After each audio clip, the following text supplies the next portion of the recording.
Last year, he was diagnosed with a heart condition, and doctor said he requires an open heart surgery. We live in Northern Territory, and that service is not available here. So he had to be care flighted to Flinders Medical Center, Adelaide.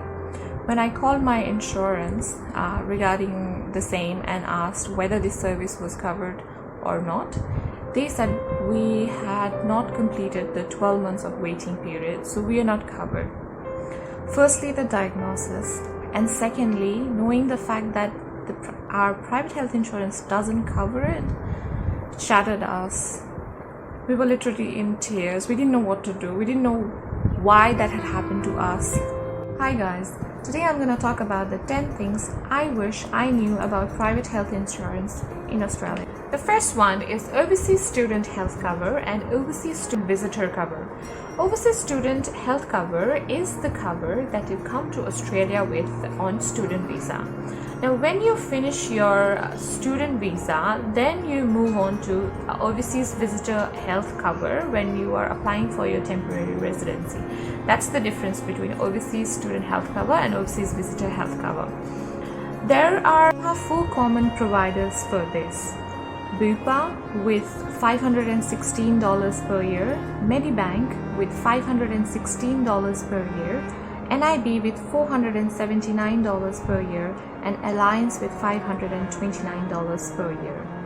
Now, overseas student health cover ends when your student visa ends. So when you apply for your temporary residency, the health cover that you apply for is called overseas visitor health cover. Now the cost of this differs as well. I've jotted down the cost of the 4 companies that I discussed before. So for NIB, it is $1,092 per year, making it $911 per month. For Medibank, it is $1,212 per year, making it $101 per month. For Bupa, it is $1,344 per year, making it $112 per month. And for Alliance, it is $1,320 per year, making it $110 per month. The one that I used when I moved into temporary residency was Frank Health Insurance. I used to pay $75 per month for that, but again, when you have a cheap health insurance, you get services accordingly. If you're wondering why do you need these health covers, then the reason is your visa condition 8501, which states that it is mandatory for you to have a health cover during your whole stay in Australia. Let's talk about the second thing. What does it cover? Now, your private health insurance will cover the basic facilities that a Medicare would cover. So it will cover your hospital bill, your GP and specialist cover, your lab test, x-rays. It will cover a little bit of your prescription medications.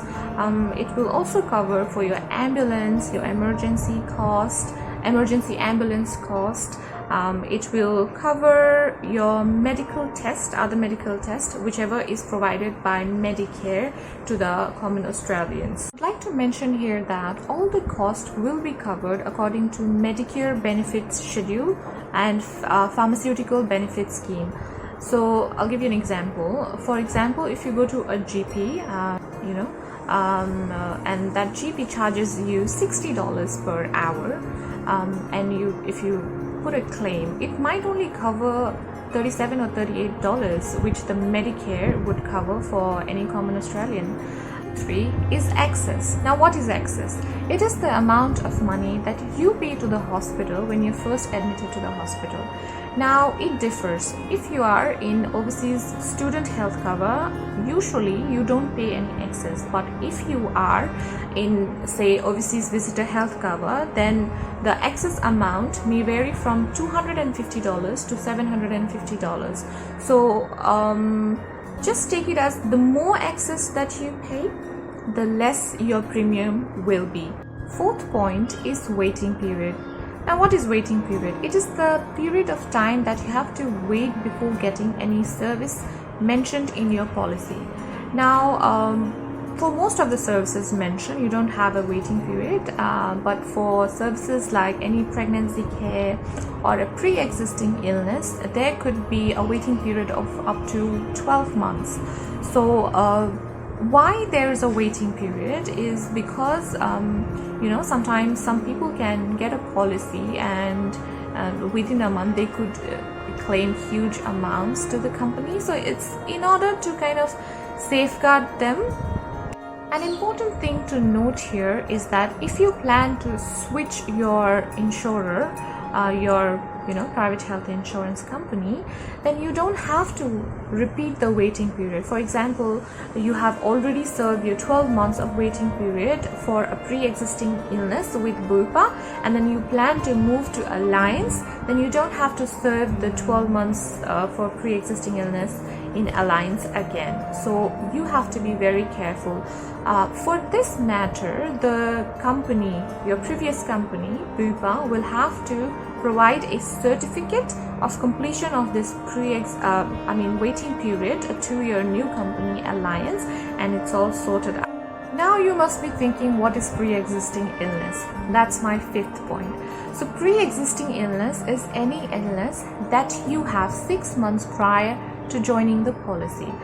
It even could be when you're traveling to Australia and in the plane you catch something. So you won't be covered for that because you've still not landed. My sixth point is ambulance cover.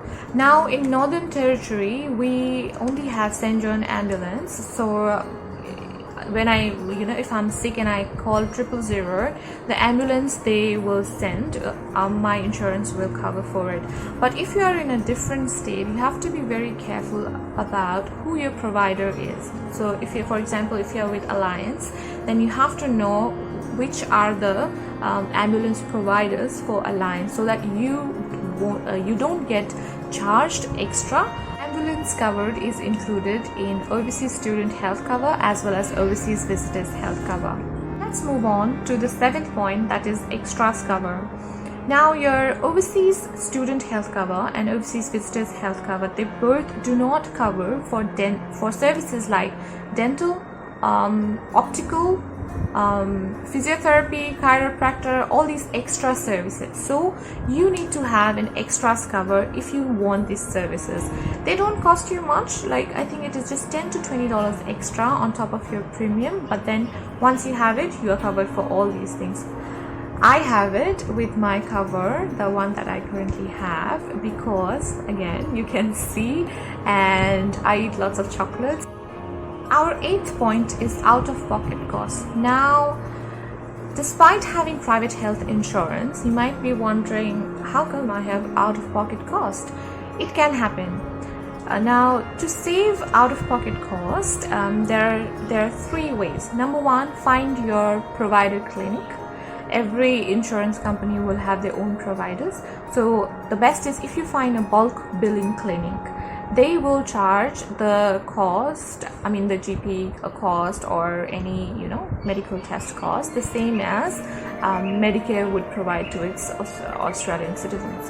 So the second thing that you can do is find your provider clinics.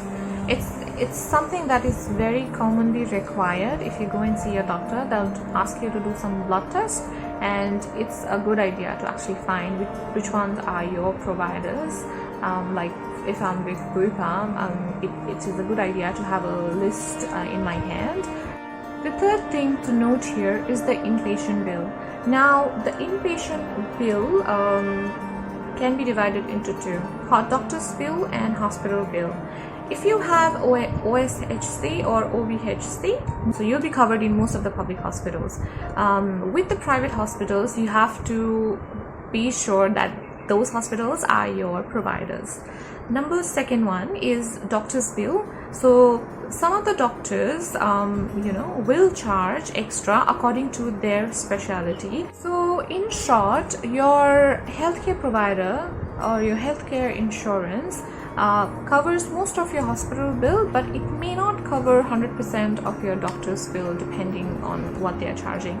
Now, another thing to note here is the ED bill.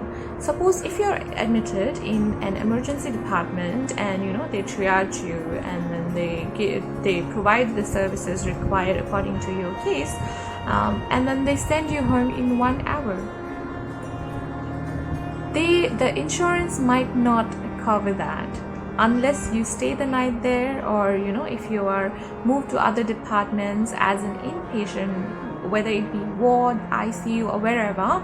Unless you are staying there or moved, you could have you might have to pay for your emergency fees, which is mainly the triage fees and whatever they do inside that ED, you might have to pay for it. So how do you avoid this situation? For minor ailments, consider going to your GP instead of emergency department. Our 9th point is informed financial consent. Now, this is a piece of paper that will be provided to you when you are admitted in a hospital. So the admin people will let you know that what's the estimate of your total cost of the medical treatment that you have received, or any investigations that they have done or they're planning to do, if there is a surgery that is required, so what's the estimate cost. So you have the right to ask as many questions as you want. You can even choose your doctor. The final point for today is Commonwealth Ombudsman. Now, what is Ombudsman? This is an organization that provides services to people suffering with carelessness done by private health insurance. So if you have any complaints, any queries, or any concerns that are not resolved by the private health insurance, you can always dial their number. I have provided the number and the link in the description box below, so consider reaching out to Ombudsman if you need it. I personally reached out to Ombudsman and I'm so thankful to them. They helped me during the situation that we had last year. It was a very, very emotional, very painful moment for me and my family, and I'm so thankful to them that they understood it and they provided me a very good decision within 2 months of my complaint. So if you want to know more about this, we can discuss this in next video or maybe any upcoming video, but I'll give 10 on 10 to the Ombudsman team. They're great. There is one additional thing that I want to add on in this video, is that if you are thinking whether I should get overseas visitors health cover for my parents who are here maybe just for a couple of months, and you are rethinking it again and again and again and again, listen to this. It's worth getting it, because I, being a nurse myself, I have seen a lot of situations wherein parents come here for some holidays, or they have their grandson, granddaughter coming and they want to spend some time with their family, and they end up with a heart attack, or they end up with a deadly condition which requires a surgery. If they don't have healthcare insurance here, they won't be covered, and the medical cost here is in dollars. So make sure you have a private health insurance for your family from overseas. It's worth every dollar. It may be a little bit expensive, like for my mom it was $150 per month, but it was worth every penny, because she could use all the services, all the GP consultations or specialist consultations, all those things. So I would highly recommend it. I make videos based on my experience, and I'm sharing with you all guys so that you can learn from my mistakes. So I don't mean to hurt anybody, I don't mean to defame any company or anything. I'm just sharing my experience so that you guys can benefit from it. That's all for today, guys. I hope you like this video. Today's video is very personal for me because I had a terrible experience with my private health insurance last year, but I have switched to Bupa and I'm loving the services here.